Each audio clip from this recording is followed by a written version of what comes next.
আসসালামু আলাইকুম। জয়গোবিন্দ উচ্চ বিদ্যালয় কর্তৃক আয়োজিত অনলাইন ক্লাসে তোমাদের সকলকে স্বাগত জানাচ্ছি। আমি কাকন নাহার, সহকারী শিক্ষক বিজ্ঞান।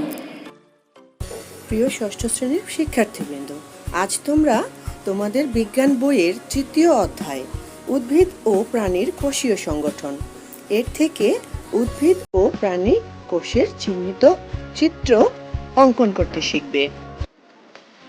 প্রিয় শিক্ষার্থীবৃন্দ, প্রথমেই আমরা একটি আদর্শ উদ্ভিদ কোষের বিভিন্ন অংশ এর চিহ্নিত চিত্র অঙ্কন করব।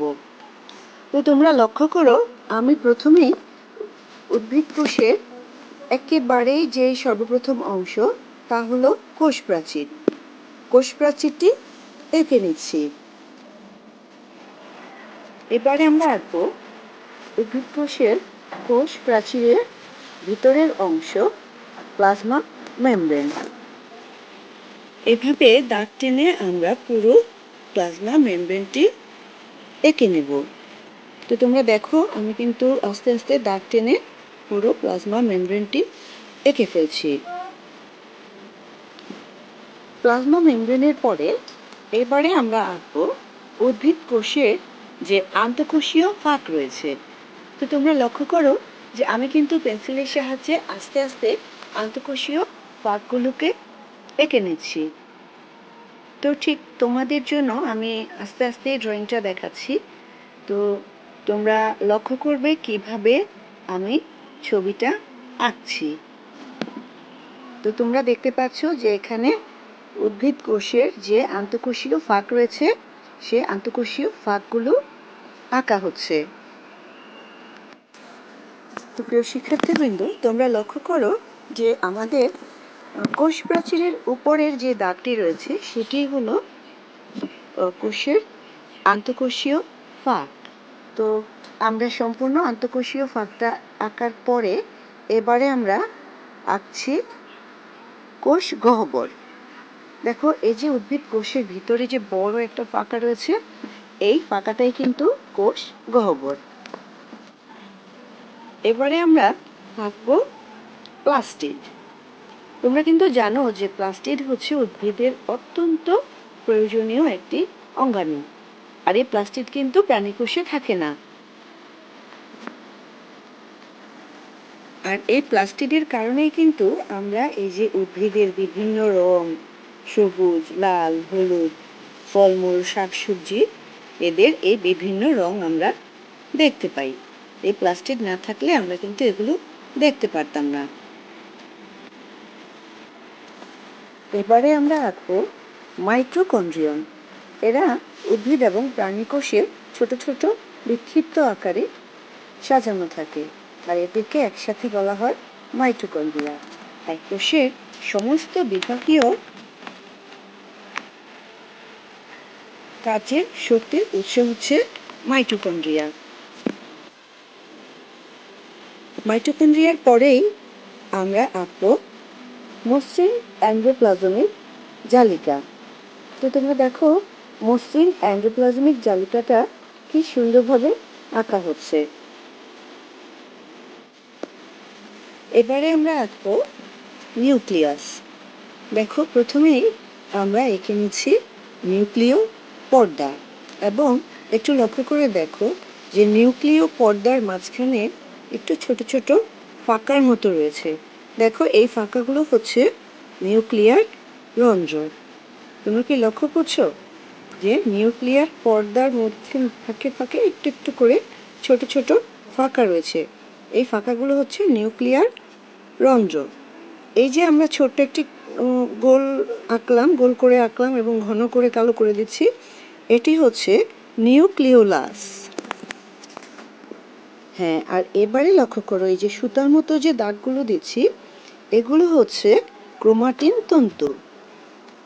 একটু লক্ষ্য করে দেখো, এই যে সুতার মতো দাগ এগুলো হচ্ছে ক্রোমাটিন তন্তু, আর এর মধ্যে এই যে একটু ফাঁকা ফাঁকা রয়ে গেছে এগুলো হচ্ছে নিউক্লিওপ্লাজম। এবারে লক্ষ্য করো, আমরা আস্তে আস্তে এঁকে নিচ্ছি অমসৃণ এন্ডোপ্লাজমিক জালিকা। এটা অমসৃণ কেন? দেখো, এর মধ্যে যখন এটা আঁকা শেষ হয়ে যাবে তোমরা দেখবে এর মধ্যে ছোট ছোট ছোট একটু কিছু জিনিস মনে হবে যেন হাতে লাগছে এরকম। তো এজন্য এটা হচ্ছে অমসৃণ এন্ডোপ্লাজমিক জালিকা। তো দেখো দেখতে দেখতে হয়ে গেল অমসৃণ এন্ডোপ্লাজমিক জালিকা। তো এবারে দেখা যাক আমরা অমসৃণ এন্ডোপ্লাজমিক জালিকার পরে কি আঁকি। তোমরা কি বলতে পারবে যে এরপরে কি আঁকবো? দেখি একটু বলো তো।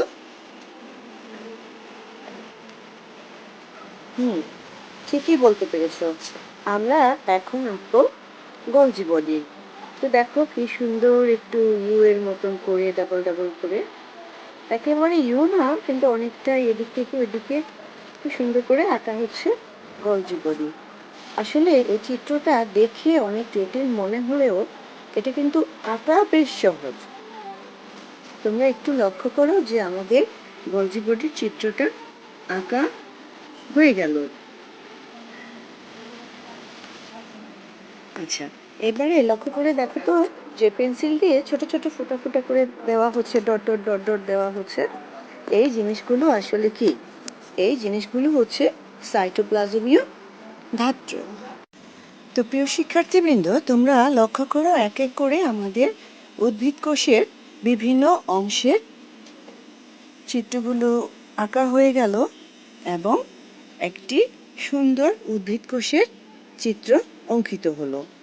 এখন আমরা বিভিন্ন অংশের নামগুলো লিখব। তো নামগুলো লেখার আগে আমরা চিত্রের ডান দিকে একটা রেখা টানবো স্কেল নিয়ে, এবং ঠিক এই রেখার সাথে দাগ টেনে টেনে আমরা কোষ প্রাচীর থেকে শুরু করে নিচে প্লাস্টিড পর্যন্ত প্রত্যেকটি নাম সিরিয়াল বাই এক এক করে লিখে নেব।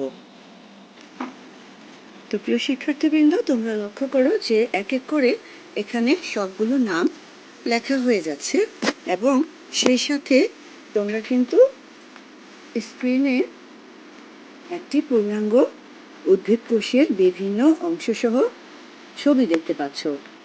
তো তোমরা বইয়ের সাথে একটু মিলিয়ে নাও, তাহলে নামগুলো তোমাদের বুঝতে সুবিধা হবে।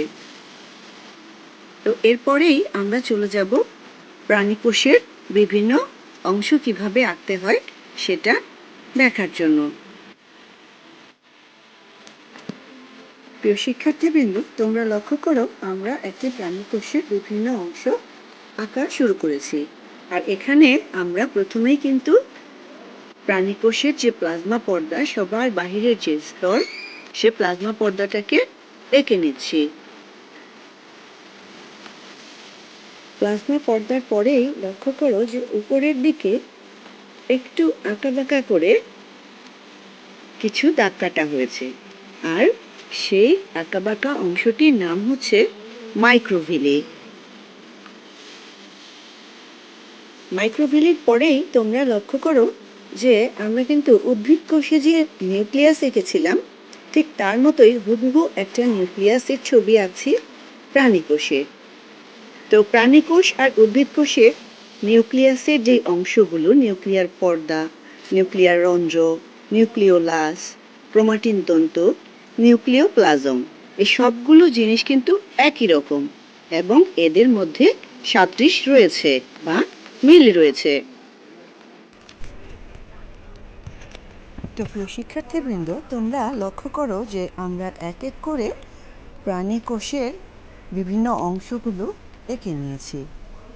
যেমন তোমার নিউক্লিয়াসের বিভিন্ন অংশের পরে আমরা গলজি বডি, তারপরে কোষগহ্বর, যেই অংশগুলো মিল রয়েছে সেগুলো মাইটোকন্ড্রিয়ন, এগুলো এঁকে নিয়েছি। এছাড়াও আরও কিছু অংশ যেমন রাইবোজোম, সেন্ট্রিওল, তারপরে তোমার সেন্ট্রোজোম, এই জিনিসগুলো যেগুলোর সঙ্গে মিল নেই সেগুলোও আমরা এঁকে নিয়েছি।